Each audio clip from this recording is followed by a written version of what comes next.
चलिए हाय। इस वाले शॉर्ट्स में एक बार ऐसे 330 को रिवाइज करते हैं। 330 क्या है? Response to risk assessed. देखो, इसको हम लोग मार्केट में प्यार से फैप बोलते हैं। फैप मतलब फर्दर ऑडिट प्रोसीजर्स, बट इसका नाम क्या है? Response to risk assessed. चलिए शुरू कर रहा हूँ मैं।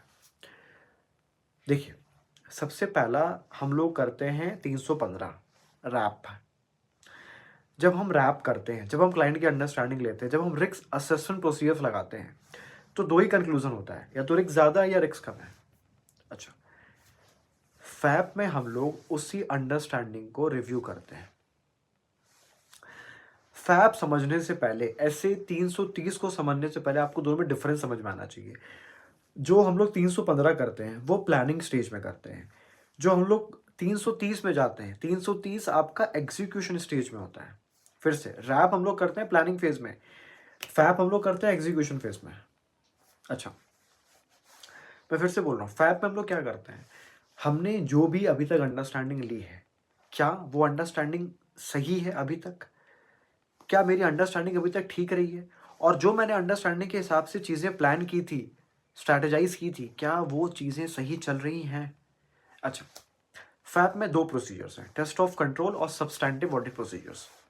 Test of control, substantive audit procedure. Test of controls क्या होता है? हम लोग कंट्रोल की टेस्टिंग करते हैं, कंट्रोल ठीक से ऑपरेट हो रहा है कि नहीं हो रहा है, इफेक्टिव है कि नहीं है। सब्सटैंटिव ऑडिट प्रोसीजर्स में फर्दर दो चीज़ आती है, टेस्ट ऑफ डिटेल्स और analytical procedures. Test of details क्या है? असर्शंस की चेकिंग करना, और एनालिटिकल प्रोसीजर इसके अलग से एक स्टैंडर्ड है 520। मैं फिर से बोल रहा हूँ, 330 समझने से पहले आपको 315 और 330 में डिफरेंस पहले क्लियर होना चाहिए।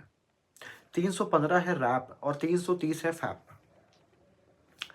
जो रैप है वो आपका प्लानिंग फेज में आ गया, और जो फैप है वो आपका एग्जीक्यूशन स्टेज में आ गया। हमारे ऑडिट में 3 फेजेस होती हैं, planning phase, execution phase, reporting phase. तो जो हम लोग रैप करते हैं, अंडरस्टैंडिंग लेते हैं क्लाइंट की, वो प्लानिंग फेज में लेते हैं, और उस अंडरस्टैंडिंग के हिसाब से हम चीज़ों को प्लान करते हैं। एग्जीक्यूशन, फिर हम देखो नाम से क्लियर, एग्जीक्यूशन, फिर हम अपने प्लानिंग के हिसाब से चीज़ें एग्जीक्यूट कर रहे हैं। तो फैप में क्या होता है ना, हमने जो रैप में अंडरस्टैंडिंग ली है, हम फैप में देखते हैं क्या वो अंडरस्टैंडिंग मेरी सही थी, क्या मेरी वो अंडरस्टैंडिंग सही थी। तो फैप रैप को कंप्लीट करता है। अगर फैप में भी, जैसे फॉर एग्जांपल मैं कोई एक एग्जांपल ले रहा हूँ, मैंने रैप में कंक्लूजन ये निकाला कि रिस्क लो है।